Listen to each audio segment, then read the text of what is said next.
In 1907, Britain and France embraced Russia. They used honey, come, in a triple alliance, Britain, France and Russia. And the honey that they used to trap Russia was that if we win the war that's coming with the Ottoman Empire, you will get Constantinople, which is what Russia wants. But they promised Russia one thing through the front door, and they took it back through the back door, like what they did to the Arabs. These are people with PhDs in deception. If they tell you that the sun is shining, don't believe them. Go outside and look up in the sky, see whether the sun is shining. When the Russian army had fought in the First World War and had suffered the most losses, the brunt of the kill were Russians, and they were now winning the war, and the Ottoman Empire was collapsing, and the Russian army is only an arm's length away from Constantinople. They don't want Russia to get Constantinople. No. So what did they do? Russian Jews organized and executed the Bolshevik Revolution, which overthrew the Russian monarchy. They killed the Tsar and the whole family, overthrew the government, and took Russia out of the war. So the Russian army had to stop in its tracks and could not go to Constantinople. In other words, the Russian Jews stabbed Russia in the back. They did more than that. They brought communism. Communism is not Russian. These dum-dums don't understand that. Communism was created to destroy Russia. Why don't these dum-dums understand it? Communism is not Russian. Communism was created to destroy Russia, to destroy the Russian Orthodox Church. So they brought communism in the Soviet Union. And for the next 60, 70 years, this Zionist-created entity called the Soviet Union waged war on religion, waged war on the Russian Orthodox Church, killed the priests, closed down the monasteries and churches and so on. 60, 70 years. And then, when the appropriate time came and Israel came into being, it is this same Soviet Union which opened the doors for millions of Russian Jews to now migrate to Israel. If you go to Israel today, you might believe you're in Russia. So many people speaking Russian. These are the Russian Jews. And then the Soviet Union, 6 years after Israel came into being, did something strange and mysterious. Crimea is Russian territory. Crimea is a part of Russia.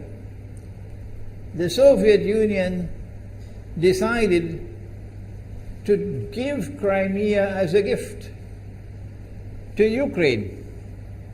Why did they do that? The historians don't tell you. So let Imran tell you. They gave Crimea to Ukraine in order to stab Russia in the back one more time. Because if Russia loses Crimea, it will enhance Israel's security. The Russian Navy is based in Crimea, and there's a straight line from Crimea to Constantinople. To get out of the Black Sea and to get into the Mediterranean Sea, you got to pass through the Bosphorus. And the city of Constantinople is located right there on the Bosphorus. So they gave Crimea as a gift to Ukraine. They never bothered to consult the people of Crimea and get their consent. No. They never bothered to seek the permission of the Russian people. No. But Washington doesn't want to hear that. The foolish man who now sits in the White House of the United States, the foolish man who would like to pretend that he's a man of wisdom, he doesn't want to hear. But what are the rights of the Russian people? Were they not violated? Do they not have the right to correct Iran and recover the territory which was unjustly taken away from them on Israel's behalf? Obama doesn't want to hear that. It's inconvenient for them. But in this masjid, we will expose whether it's convenient to you or not. They did more than that. Not only did they give Crimea to Ukraine, but earlier on they gave eastern Ukraine. Eastern, part of it is now eastern Ukraine was Russian. It was Russian. And the Soviet Union gave it as a gift to Ukraine. Why is it being given to Ukraine? Answer is that when the proper moment comes, the same people who brought the Soviet Union into being now have a method by which they can cause it to collapse. The method that they're using now in Venezuela, popular demonstrations, they did it in Egypt, they did it in Tunisia, they are masters of that. They did it with the Soviet Union. I used to think that the Soviet Union collapsed because of Allah's kindness. But I was wrong. No, it was the Zionists who brought down the Soviet Union because they didn't need it anymore.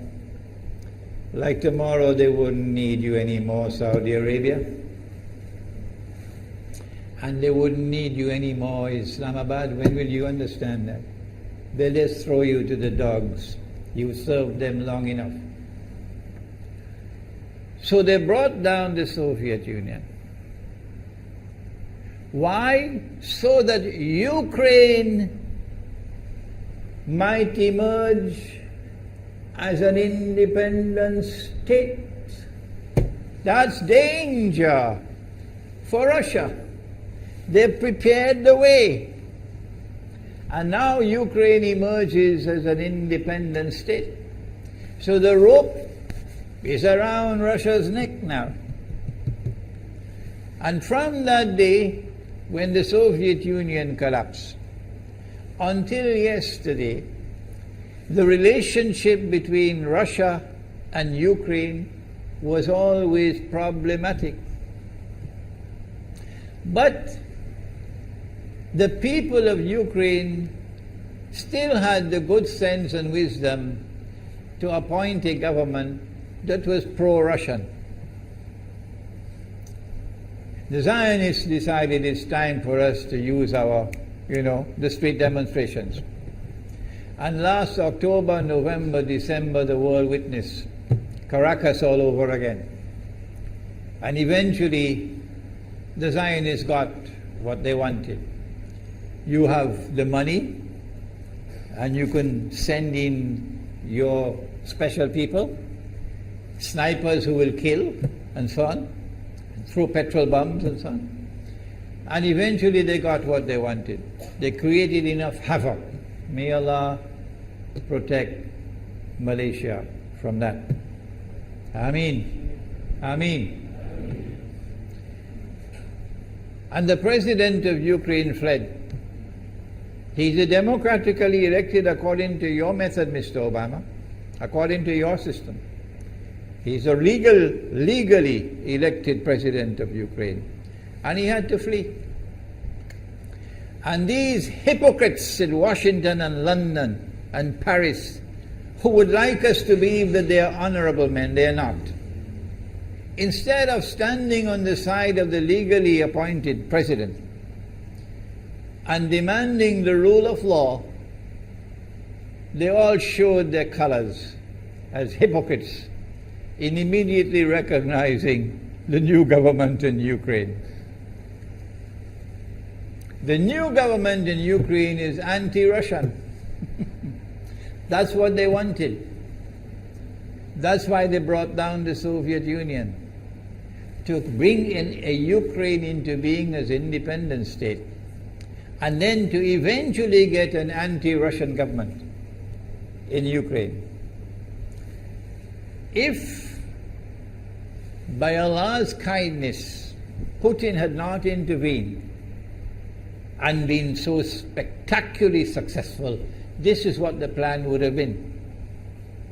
The new government in Ukraine would have joined NATO,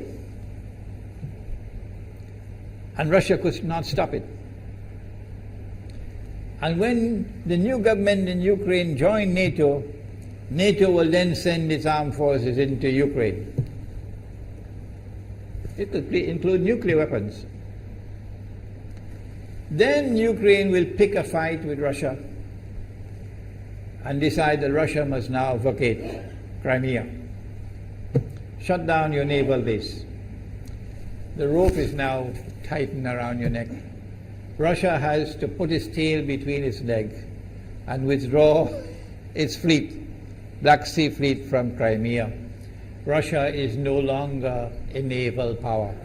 Crick crack, you finish. And Israel will celebrate. That was the master plan. But Allah planned, and Allah's plan was successful. And it is time for the Muslim world to recognize and to see, I cannot influence governments, so what can I do? Don't bother, you waste your time with governments. But the people can understand that this was Allah's plan. They planned, the enemy planned for so long, and at the last moment Allah intervened. And Putin was able to get the people of Crimea to vote in a referendum. And they voted 90-something% in favor of returning to Russia. They were a part of Russia, and they want to return to Russia. So Putin was successful in delivering to the Zionist movement the first defeat it has ever suffered, significant defeat, in the more than 100 years since the Zionist movement was established. If that is not a sign from Allah, it's time for you to wake up.